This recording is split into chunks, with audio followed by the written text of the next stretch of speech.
first of all, did you always know that you wanted to become a professional basketballer? Um, I don't know if I always knew I was going to become a professional basketball player, but I probably started playing the game around 9, 10 years old, and picked up on it very quickly. Obviously, I had a little bit of a height advantage. And then my dad made me watch a movie called Hoop Dreams when I was young.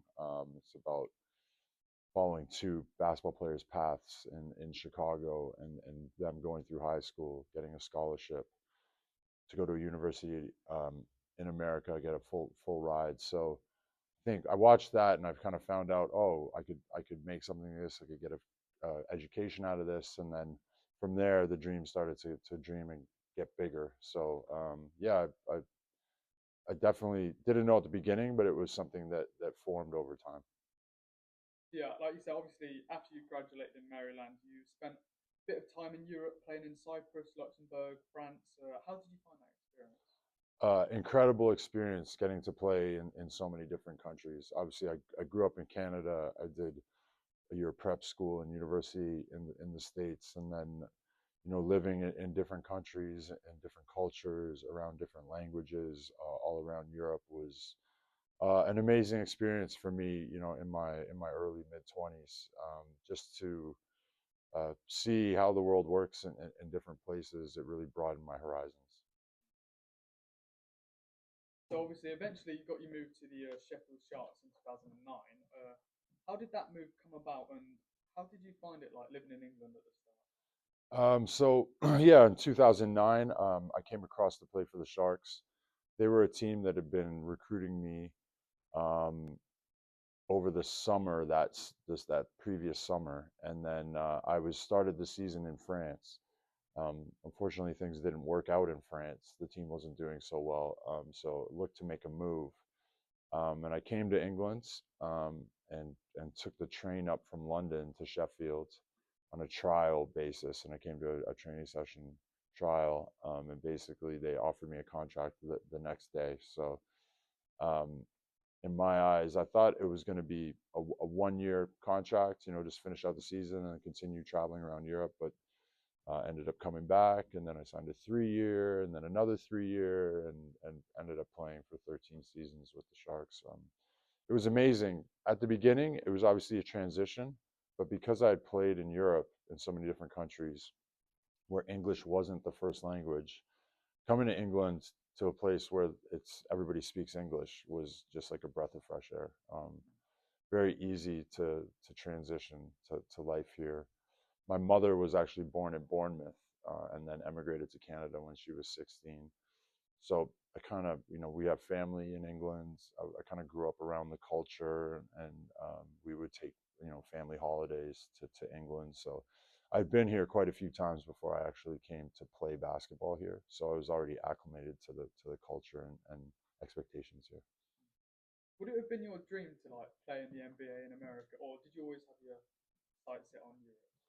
I mean, I was a kid growing up in Toronto. The Toronto Raptors were my favorite NBA team growing up. It would have definitely been a dream to play for them.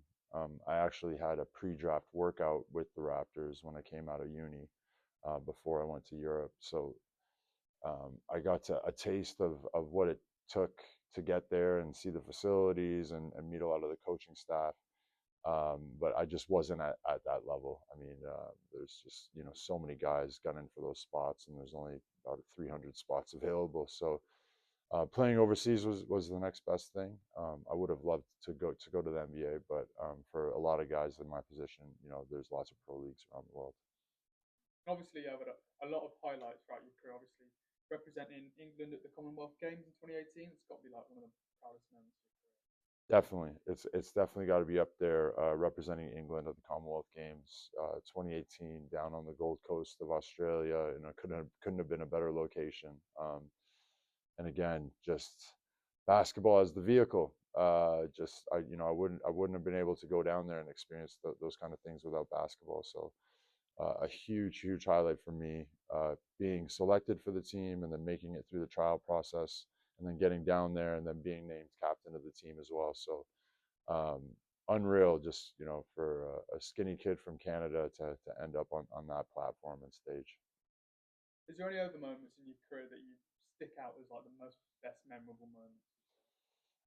I won 4 different championships with the club, but the biggest one that always stands out to me is the 2016 playoff final, Sheffield Sharks versus the Leicester Riders.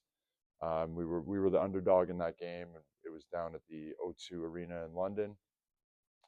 Unreal. There's probably about 15, 16,000 people there. So NBA style arena, NBA atmosphere, just, the biggest stage for British basketball. And we went down there and we won the game, and I took home MVP honors. So one of the biggest games of my career on the biggest stage. And my mom had flown over from Canada to watch the game. I had lots of family members there. So just overall, a great day inside and out. And well, moving on towards like the end of your career, was there any moments where you knew that retirement wasn't far away, and like did the thought of that kind of scare you at all? There was plenty of moments when I knew I was at the end of my career. Obviously, I played until I was 39, so just significantly older than most of the guys on my team and the league. Um, and as you get older, you're physically you're not up to scratch in terms. You're competing against 25-year-olds at their peak. But mentally, I was there, and I was, at the end of my career, I was trying to add things more on the mental side and leadership side, rather than, I wasn't going to go out there and score 20, 25 points a game. But um, there was just, conversations had between myself and the coaches, coaching staff, the management, and then with my family and friends. You know, just people asking me when I was going to give it up, and in 2022, just the time felt right. It was the right moment for me to step away from the game.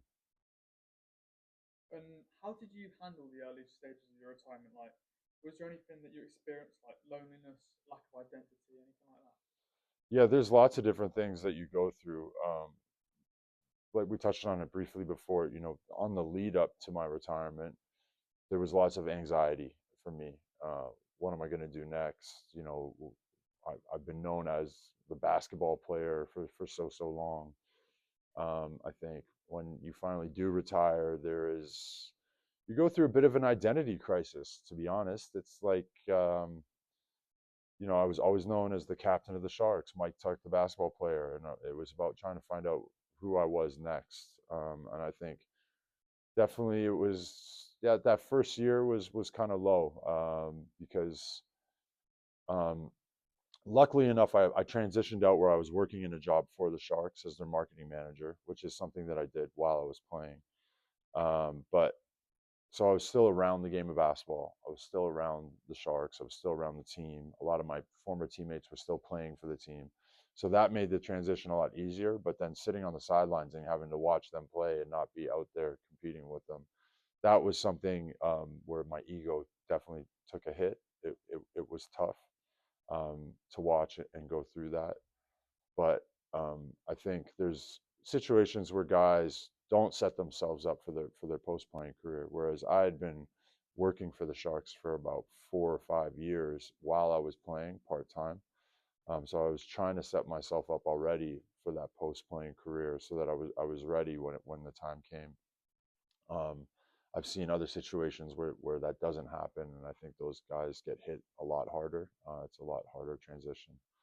Um, but yeah, you go through identity crisis, you go through depression, um, just trying to find your way. You feel a bit lost at moments.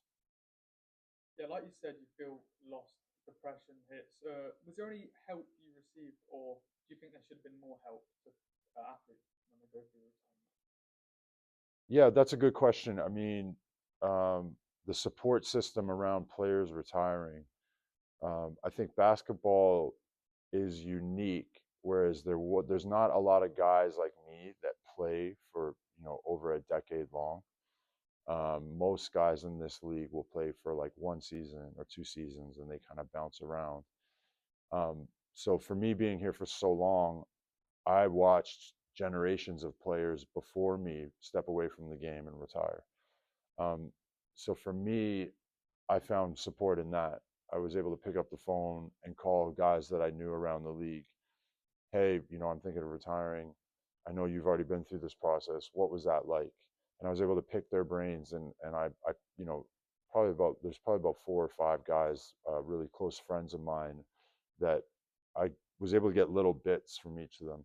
This is what it's going to feel like. This is what you have to do this. This is, all those little things. So I was really lucky in that respect that I had a circle of guys that I could reach out to.